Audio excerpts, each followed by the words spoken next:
कितने घर तो घर में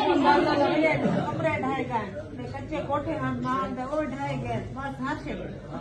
कितनी घर पंजा घर 100 घर कितनी अंदाजा में कितनी आबादी है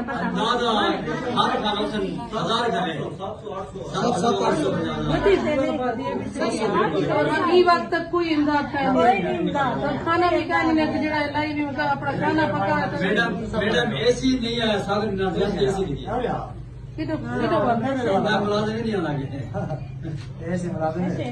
वक्त हर बंदा रोना खड़े बेसरो सामान दीवारें ढाए गए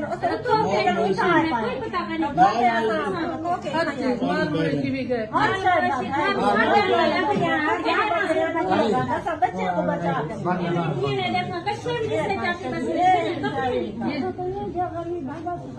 कच्चे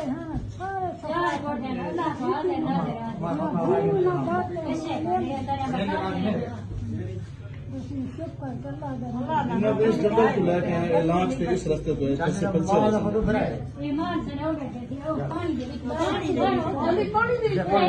पानी दे